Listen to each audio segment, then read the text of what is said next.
Di Villa Zimmer di Nyunghi, suasana berseri-seri dengan lampu. Malam itu adalah pesta ulang tahun ke-70 senior Zimmer, dan sekarang dipenuhi dengan banyak tamu. Semua anak dan cucunya memberinya hadiah dan berkata serempak, "Kami berharap bahwa senior Zimmer selalu diberkati dengan kesehatan yang baik dan umur panjang." Senior Zimmer muncul cukup kemerahan dan energi saat ia duduk di kursinya. Dia menjawab, "Bagus, kalian semua memang cukup patuh. Saya sangat senang hari ini, jadi saya akan mengabulkan setiap keinginan Anda. Katakan saja apa yang kau inginkan." "Kakek, aku ingin apartemen di dekat laut. Ini tidak mahal dan hanya lebih dari $1 juta. Kakek, aku ingin tas edisi terbatas Channel. Kakek, aku ingin mobil sport BMW. Kakek, aku ingin jam tangan Rolex." "Baik, aku akan mengabulkan semua keinginanmu."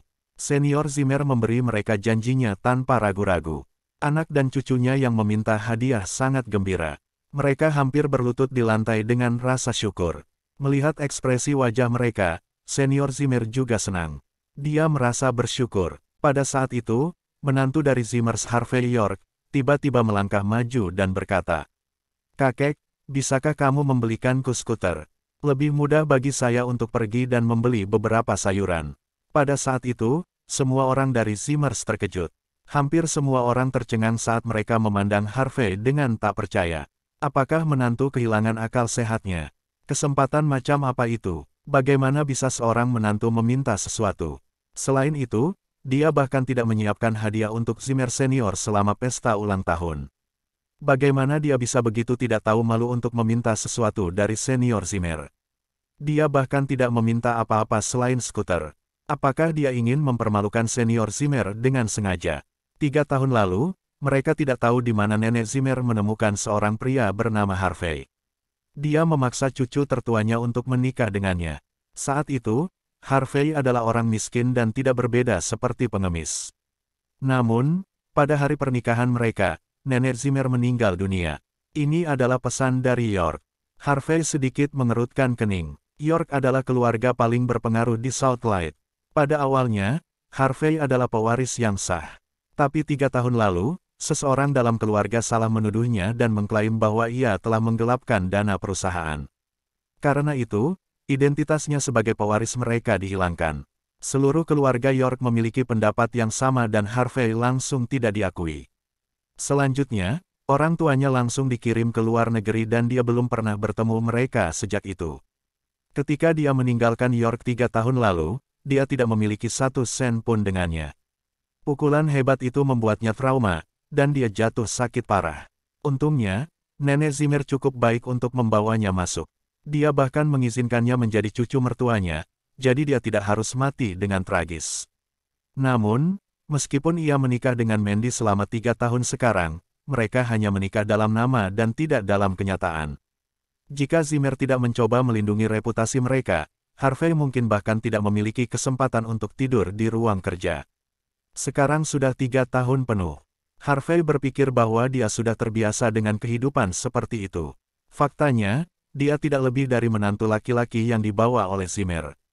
Ada hal lain yang menyebabkan Harvey rasa sakit yang jauh lebih menyiksa. Meskipun Mandy selalu berbicara terus terang ke arahnya, dia terlalu luar biasa dan cantik. Setelah 3 tahun bersamanya, Harvey menyadari bahwa dia telah jatuh cinta padanya. Ketika dia memikirkan hal itu, dia menerima pesan lain di teleponnya. "Pak, saya mohon sekarang.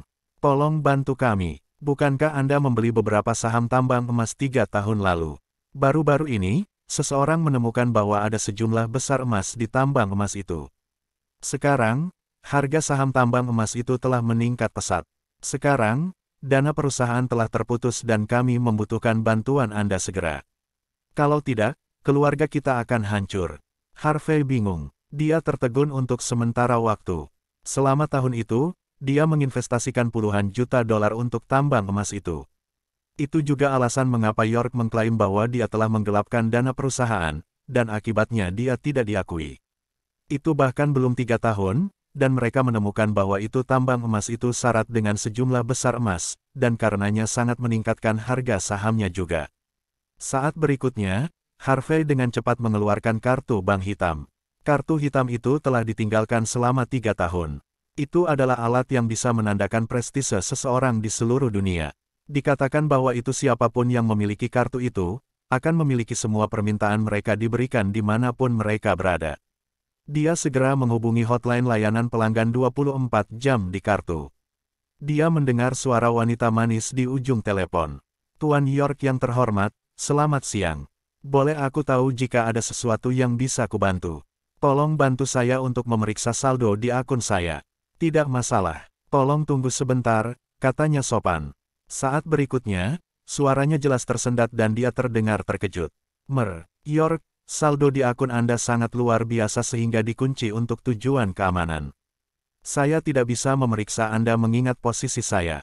Aku akan pergi dan mengajukan permohonan untuk itu sekarang. Bolehkah aku meneleponmu kembali sebentar lagi? Tidak masalah. Harvey menutup telepon sekaligus. Jumlah uang sangat besar sehingga akun dikunci untuk tujuan keamanan. Dia tertawa terbahak-bahak. Tanpa diduga, dia dengan santai mengambil puluhan juta dolar dan berinvestasi di dalamnya hanya untuk bersenang-senang. Dia tidak pernah berpikir bahwa itu investasi semacam itu bisa memberinya kejutan besar. Harvey bahkan tidak tahu berapa banyak uang yang dimilikinya sekarang. Harvey berjalan pulang dengan santai. Ketika dia sampai di rumah, Mandy sudah lama pulang saat itu. Di sisi lain, ada dua wanita lain di ruang tamu. Dari kejauhan, dia bisa melihat bahwa salah satu dari mereka menawan dan seksi sementara yang lain imut dan cantik. Selain itu, Mandy sangat cantik dan elegan. Itu adalah Mandy dan dua sahabatnya. Wanita seksi itu bernama Cecilia Zachary sedangkan wanita imut itu bernama Angel Quinn. Mereka bertiga mengabaikan Harvey saat dia memasuki ruang tamu. Angel yang duduk di samping menghela nafas pada saat itu. Dia kemudian berkata, Mandy, mari kita bicara tentang hal-hal serius. Saya mendengar bahwa perusahaan Anda mengalami beberapa masalah. Mandy menggosok pelipisnya. Dia menjawab, ya, beberapa hari yang lalu, perusahaan saya menghadapi beberapa masalah pendanaan. Sekarang kita membutuhkan 5 juta dolar. Jika saya tidak mendapatkan uang segera, saya khawatir perusahaan saya. Angel menghela nafas dan berkata, tapi Mandy, tidak mudah mendapatkan 5 juta dolar dalam waktu sesingkat itu. Wanita seksi, Cecilia yang duduk di samping mereka mengangguk sedikit juga. Mandy melihat tanggapan mereka dan menyadari bahwa mereka tidak membantu dia, jadi dia menjadi cukup bingung. Ketika dia melihat Harvey berdiri di sana, dia tidak bisa membantu tetapi memelototinya. Dia memarahi, Harvey, kapan Anda memiliki hak untuk berdiri di sini dan mendengarkan kami ketika kami berada di tengah-tengah diskusi serius? Pergi dan cuci pakaianku. Ingatlah untuk mencuci tangan dengan air hangat. Jika warnanya memudar, aku akan pastikan kau tidur di lorong malam ini. Dia akan pergi dan mencuci pakaian dengan patuh ketika teleponnya tiba-tiba berdering. Anehnya, itu adalah panggilan dari layanan pelanggan 24 jam dari kartu hitam. Harvey menjawab panggilan itu dan dia mendengar suara wanita manis itu lagi. Tuan York yang terhormat, setelah memeriksanya, kami menemukan bahwa seluruh properti Anda disimpan di rekening luar negeri. Jika kita menggali lebih dalam ke dalamnya, kita mungkin melanggar privasi Anda. Kami sarankan Anda menghubungi kami ketika Anda waktu luang. Kemudian kami akan mengirim seseorang untuk mengundang Anda ke markas Niumhi segera, sehingga Anda dapat memeriksa saldo akun sendiri. Apakah Anda setuju untuk itu? Harvey bergumam, baiklah, tapi mengapa saya harus mendapat banyak masalah hanya untuk memeriksa saldo akun luar negeri? Saat dia mengatakan itu, dia menutup telepon. Mandy, suamimu memang lucu. Angel tidak bisa membantu tetapi tertawa terbahak-bahak. Dia ingin memeriksa saldo rekening luar negerinya. Apakah dia menonton banyak acara TV? Apakah dia tahu apa itu akun luar negeri? Mendengar itu, Mandy juga tersenyum. Dia kemudian berkata, dia mungkin telah mendengar bahwa ketika saya sedang berbicara di telepon dengan ayah beberapa hari yang lalu. Apakah dia berasumsi bahwa semua rekening bank disebut rekening luar negeri? Tapi saya selalu memberinya 100 dolar sebagai uang sakunya setiap hari. Aku ingin tahu apakah dia menjaga keseimbangan juga. Mandy, Anda memiliki hewan peliharaan yang baik dengan Anda. Dia cukup hemat. Cecilia tersenyum samar. Bahkan, mereka tidak bisa membantu tetapi geli. Pada saat itu, Harvey menjadi sangat cemas dan bergegas menuju Mandy. Dia berkata kepada istrinya dengan serius. Sayang, apakah perusahaanmu membutuhkan 5 juta dolar? Mengapa tidak, Anda membiarkan saya membantu Anda menyelesaikan itu? Cecilia tertawa terbahak-bahak. Dia memang wanita seksi, jadi ketika dia bergerak dengan penuh semangat, dia tampak sangat energi dan menawan. Pada saat itu, dia melirik Harvey dan berkata, Harvey, apakah Anda tahu berapa 5 juta dolar? Jangan Anda mencampurnya dengan 500 dolar. Bahkan jika Anda menyimpan uang saku 100 dolar Anda setiap hari, bagaimana Anda bisa memiliki 5 juta dolar? Harvey mencibir. Bagaimana jika saya bisa? Cecilia mengejek. Jika Anda dapat mengambil 5 juta dolar, saya akan berlutut di depan Anda dan memanggil Anda sebagai ayah saya. Dia tertawa terbahak-bahak. Begitukah? Harvey tersenyum. Dia kemudian berkata dengan penuh arti. Kalau begitu tolong ingat apa yang kamu katakan. Jangan langgar janjimu. Mandy mengusap pelipisnya di samping mereka. Dia kemudian melambaikan tangannya dan berkata, itu lebih dari cukup. Harvey berkata ringan, baik. Dia tidak berani membela diri. Malam itu, Harvey masih tidur di ruang kerja. Dia tidak begitu percaya kabar baik yang tiba-tiba itu.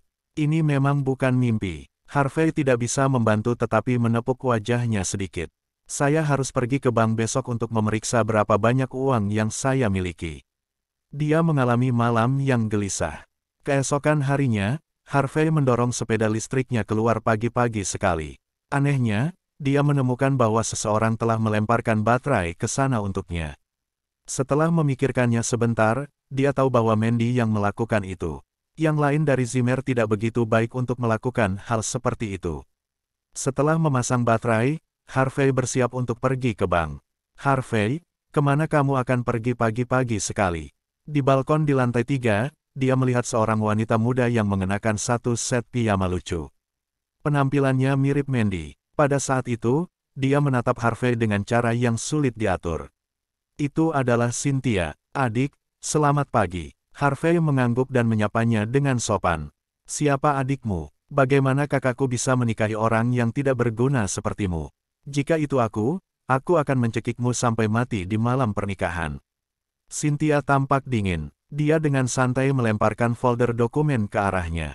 Kakak saya lupa membawa dokumen ini untuk pertemuannya.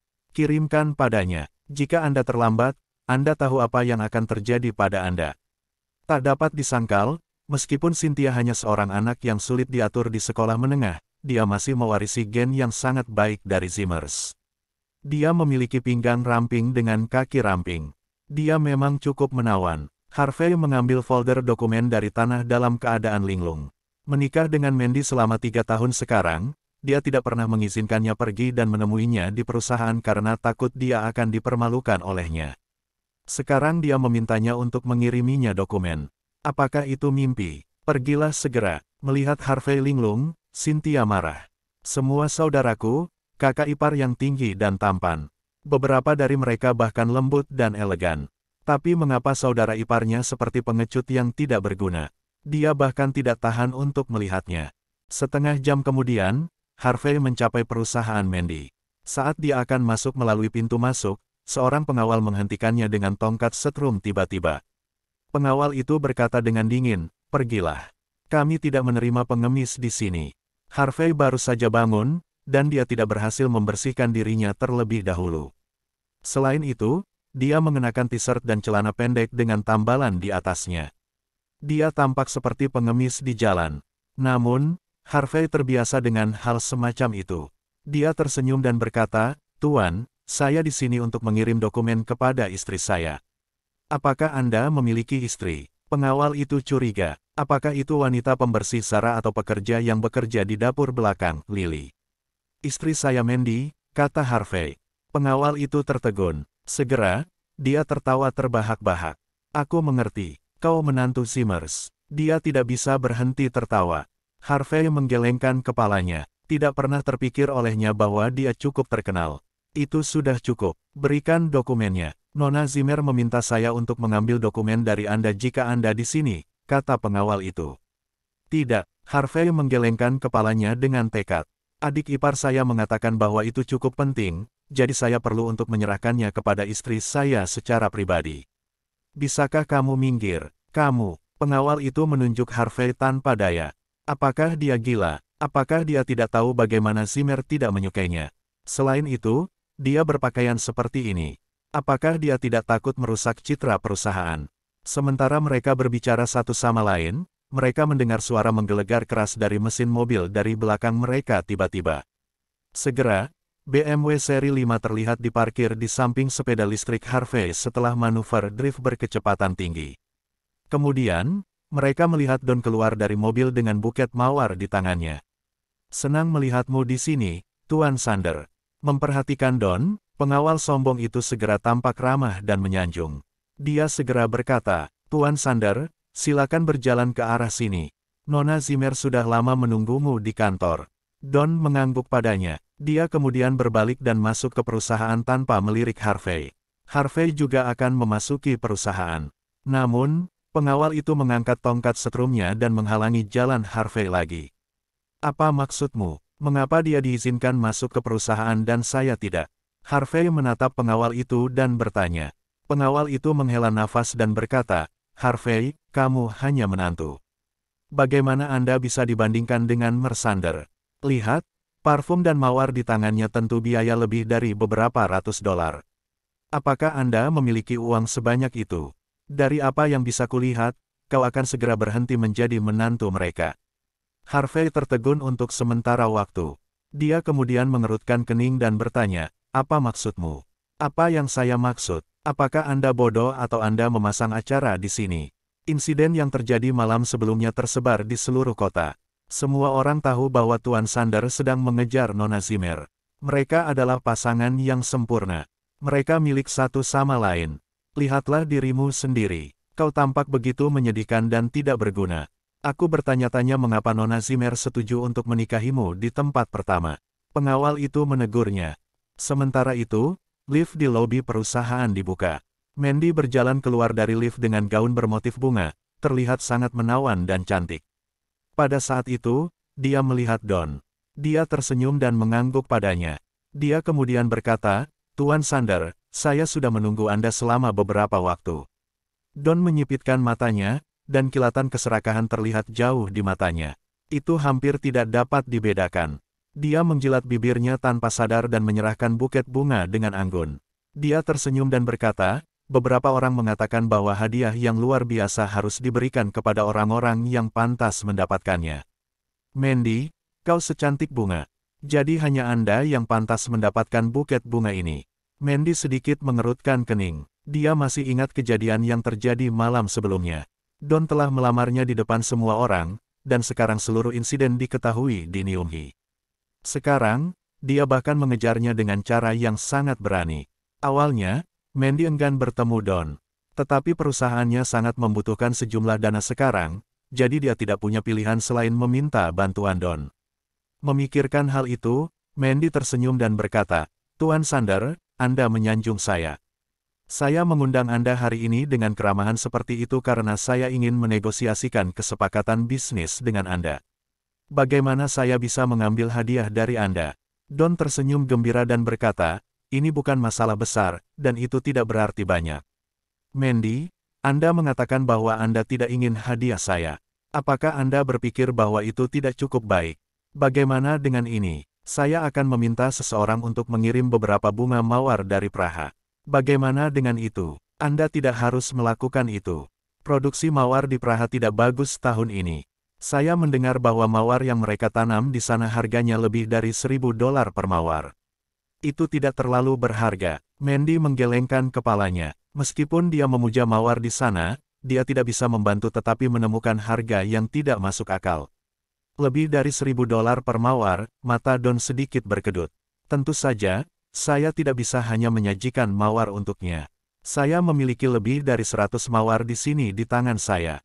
Jika saya ingin memberinya hadiah, saya harus memiliki sebanyak ini. Oleh karena itu, biayanya lebih dari $2 juta. Ketika Don memikirkan hal itu, dia tidak bisa membantu tetapi tampak sedikit canggung meskipun dia adalah seorang pria yang selalu tampak merendahkan di depan yang lain karena kekayaannya.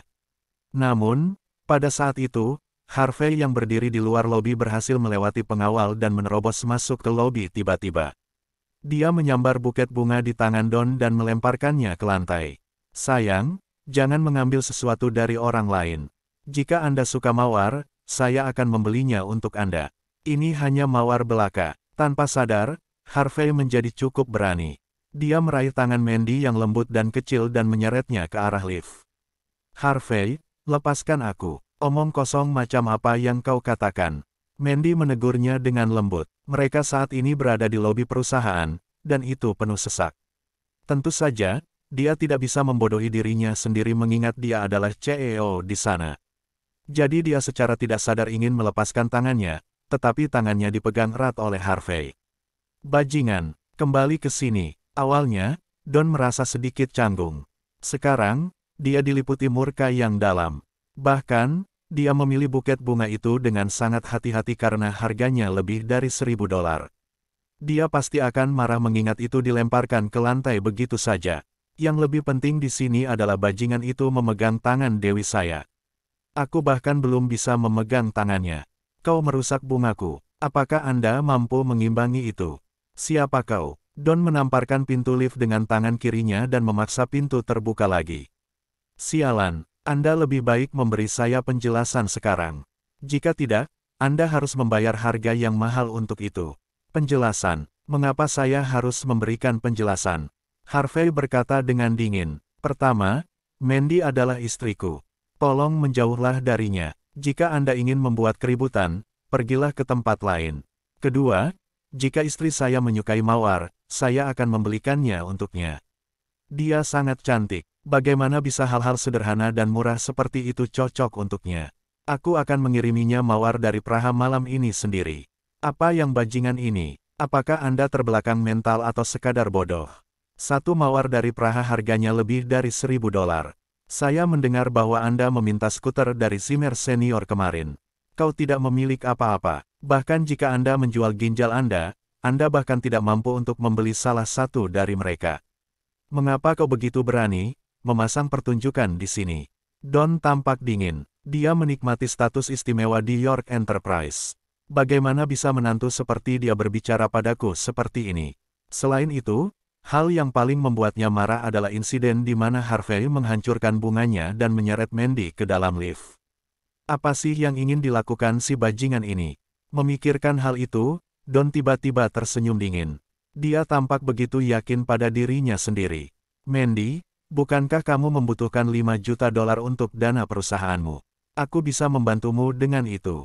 Apa? Mandy tertegun. Don berkata dengan tenang, Mandy, saya tahu bahwa perusahaan Anda membutuhkan $5 juta.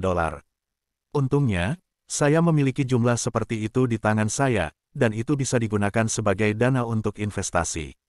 Jika Anda memiliki waktu, makan dengan saya sore ini, itu akan menjadi milikmu. Apakah kamu serius? Mandy melepaskan tangan Harvey tanpa sadar. Perusahaannya memang membutuhkan uang sebanyak itu. Saya selalu menepati janji saya. Don tampak cukup percaya diri. Tentu, setelah mempertimbangkannya untuk sementara waktu, dia akhirnya memberikan kata-katanya.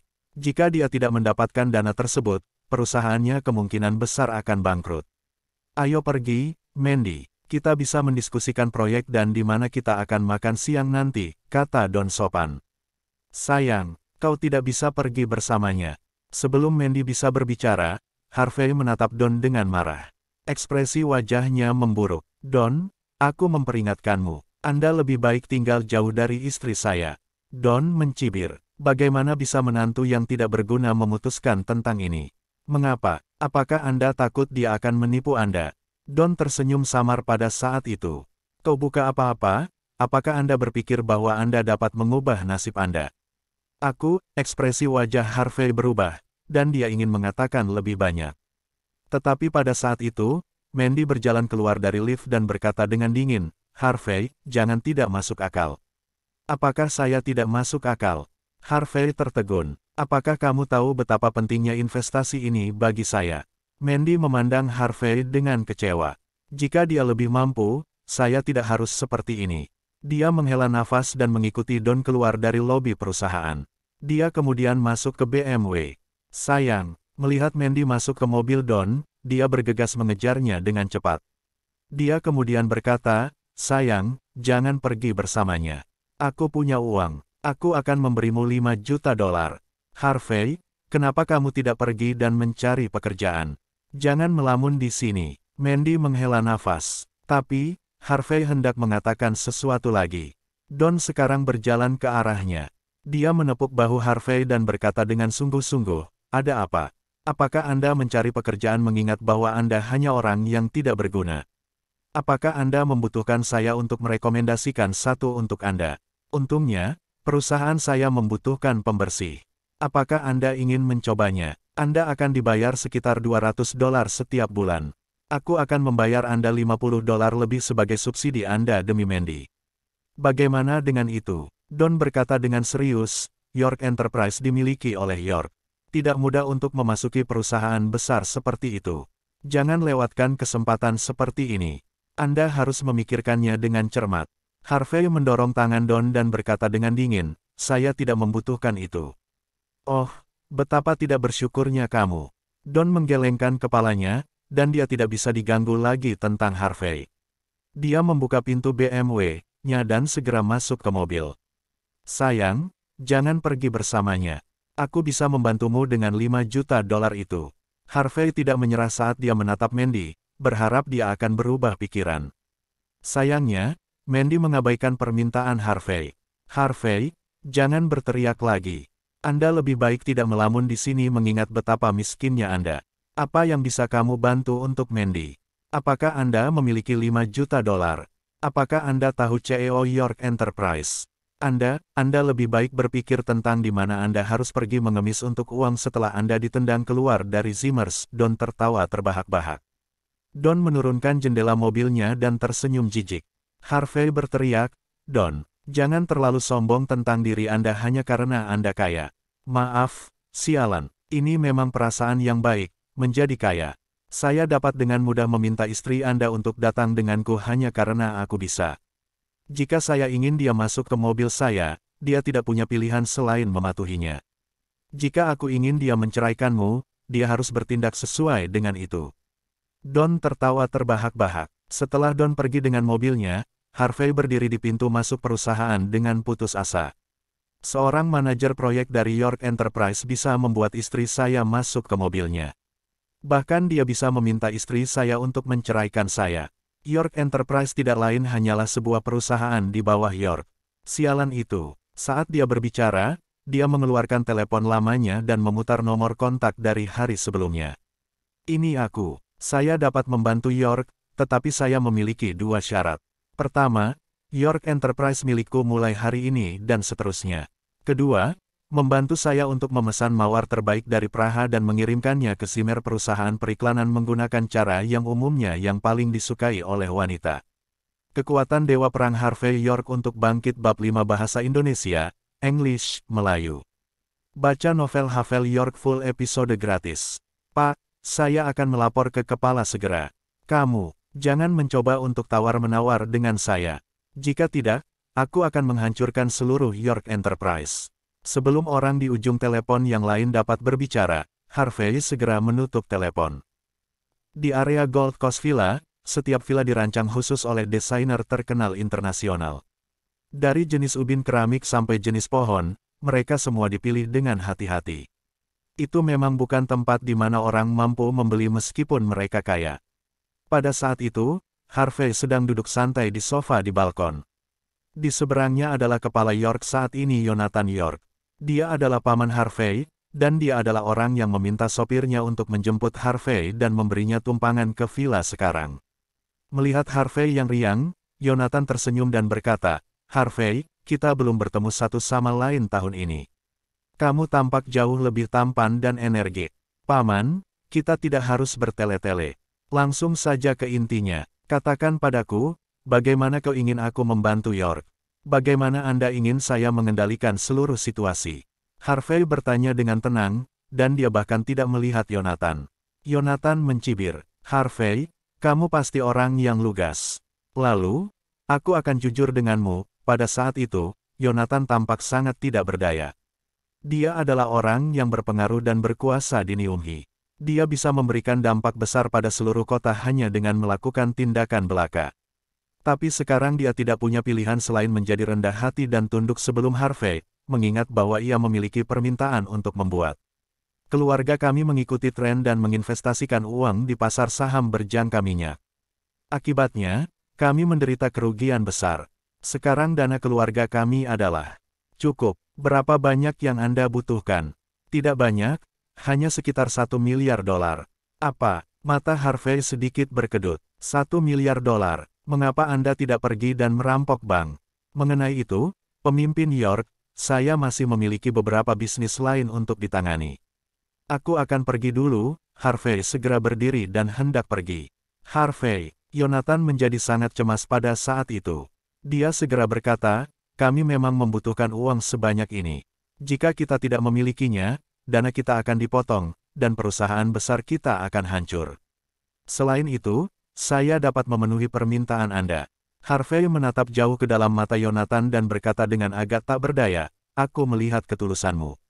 Tapi masalahnya adalah di mana saya mendapatkan sejumlah besar uang. Harvey, apakah kamu benar-benar ingin melihat keluarga kita hancur seluruhnya? Anda memiliki sekitar $1 triliun di rekening luar negeri Anda. Anda dapat membantu menyelamatkan York hanya dengan memberi kami sedikit dari itu. Yonatan menjadi sangat gugup sehingga matanya menjadi merah. Jangan lupa dari mana asalmu. Awalnya, Harvey tersenyum. Ketika dia mendengar itu, ekspresi wajahnya memburuk. Paman, dari apa yang saya ingat, seluruh keluarga York percaya bahwa saya tidak bisa menjadi pewaris York pada waktu itu. Ada sekitar beberapa ratus dari kita di York. Kau menginterogasi dan menghukumku dengan keras. Saya pernah menjadi kontributor besar bagi keluarga, tetapi saya ditendang keluar seperti telur yang buruk. Sekarang kau memintaku untuk mengingat dari mana asalku. Tidakkah kamu pikir itu agak konyol? Mengapa Anda tidak memikirkan berapa banyak yang saya hasilkan untuk keluarga selama bertahun-tahun, bekerja sangat keras? Anda menikmati uang dan keuntungan yang saya peroleh dan menolak untuk menyetujui saya pada akhirnya. Saya telah menjadi menantu untuk keluarga lain selama beberapa tahun terakhir. Saya menjalani kehidupan yang sangat menyedihkan.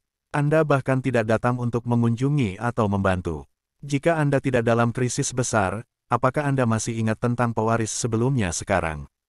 Harvey mengatakan setiap kata dengan jelas. Mata Yonatan sedikit berkedut. Dia segera berkata, Harvey, kami salah. Biarkan kami meminta maaf kepada Anda. Kami akan meminta maaf dengan tulus, tetapi kami membutuhkan Anda untuk membantu kami menyelesaikan krisis ini terlebih dahulu. Aku bisa membuat keputusan di sini. Mulai sekarang dan seterusnya, Anda adalah CEO York Enterprise. Meskipun York Enterprise bukan perusahaan terbesar di bawah York, itu adalah salah satu yang paling potensial. Ini berfokus pada investasi malaikat. Selain itu, ia memiliki saham banyak perusahaan di seluruh Niumhi, termasuk banyak produk dan rencana baru yang akan didaftarkan. Selama ini, perusahaan itu berada di bawah tanggung jawab putri Yonatan, Belle York. Dia adalah sepupu Harvey. Anehnya, Yonatan bersedia menyerahkan Enterprise kepadanya. Baiklah, ini kesepakatan. Harvey mempertimbangkannya sejenak. Awalnya, dia enggan repot dengan York. Tapi dia masih ingat apa yang terjadi pagi itu dengan jelas. Jika dia tidak mengambil Enterprise, dia akan dengan mudah diintimidasi dan dikutuk oleh siapapun. Jangan khawatir, aku akan menyelesaikannya dengan baik. Anda hanya perlu pergi ke perusahaan dan menandatangani dokumen besok. Selain itu, aku akan mengatur mawar dari Praha juga. Yonatan menghela nafas lega. Jika Harvey tidak setuju untuk membantu mereka, York pasti akan sangat menderita meskipun mereka tidak bangkrut. Harvey tidak peduli tentang dia. Jika dia tidak dapat menangani masalah kecil seperti itu, dia bahkan tidak bisa bertahan di bidang bisnis. Ngomong-ngomong, pinjamkan aku setelan ini. Harvey hendak pergi, tapi dia melihat setelan baru di sofa, dan matanya cerah. Dia akan menghadiri pertemuan dengan teman-teman sekelasnya dari perguruan tinggi malam itu, dan dia masih cemas bahwa dia tidak memiliki pakaian yang bagus untuk dipakai.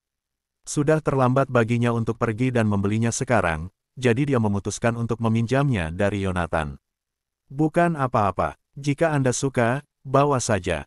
Ini hadiah dari Armani, dan label harganya masih utuh.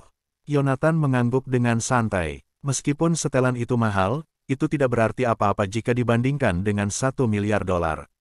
Bagaimana mungkin seorang kepala perusahaan York peduli tentang itu? Harvey tidak terlalu memikirkannya, jadi dia pergi untuk mengganti pakaian itu di ruang ganti segera. Dia kemudian melirik sepatunya sendiri dan berbalik untuk melihat lemari sepatu Yonatan dengan jijik. Yonatan sepertinya memiliki kaki yang bau. Saya tidak ingin memakai sepatunya sama sekali. Aku hanya akan pergi dengan sandal saya. Dia mendengar bahwa setiap teman sekelas akan menghadiri pertemuan malam itu. Sepertinya keindahan perguruan tinggi tahun itu. Wendy Sorrell juga akan ada di sana. Harvey sedikit bersemangat. Setelah Harvey meninggalkan lingkungan villa, dia bersiul dan mengendarai sepeda listrik lamanya untuk pergi ke Hotel Platinum. Pertemuan itu akan diadakan di sana, dan dia takut dia akan terlambat jika dia terlalu lambat. Tiba-tiba, klakson mobil yang keras terdengar. Sebuah Porsche berhenti tepat di samping Harvey, dan jendela mobil itu turun perlahan. Dia melihat ibu mertuanya melepas kacamata hitamnya dan menatapnya dengan dingin. Dia segera menjadi canggung. Meskipun Lillian Yates adalah ibu mertua Harvey, dia tampak seperti wanita berusia 30 tahun sejak dia merawat penampilan dan kesehatannya dengan baik. Dia tampak anggun, dan orang bisa dengan mudah melihat sedikit kemiripan antara dia dan Mandy karena keduanya sangat cantik. Namun, dia menatap Harvey pada saat itu. Dia kemudian berkata dengan dingin, "Dari mana Anda mendapatkan setelan itu?" Selama 3 tahun Harvey dibawa masuk, orang yang paling dia takuti adalah Lillian. Mendengar itu, dia berkata dengan suara lembut segera, "Bu, aku meminjamnya dari seorang teman." "Oh, apa kau punya teman?" Lillian tersenyum dingin. Dia kemudian berkata, "Seseorang memberitahu saya apa yang terjadi hari ini di perusahaan. Karena Anda tidak kompeten dalam melakukan sesuatu dengan sukses. Pulanglah dan kemasi barang-barang Anda malam ini. Tanda tangani perjanjian perceraian besok. Jangan khawatir, aku akan membayar tunjanganmu." Menggigil dingin mengalir di tulang punggungnya. "Tapi, Bu, aku benar-benar mencintai Mandy. Aku tidak bisa hidup tanpanya." Mendengar itu, Lillian tertawa dingin dan berkata, "Jangan panggil aku sebagai ibumu. Aku tak pantas mendapatkannya. Jika saya memang menjadi ibumu, aku takut itu bahkan nenek moyang saya akan menjadi sangat frustrasi tentang hal itu. Selain itu, kamu mengklaim bahwa kamu mencintai putriku. Bagaimana Anda bisa mencintainya karena Anda adalah orang yang tidak berguna?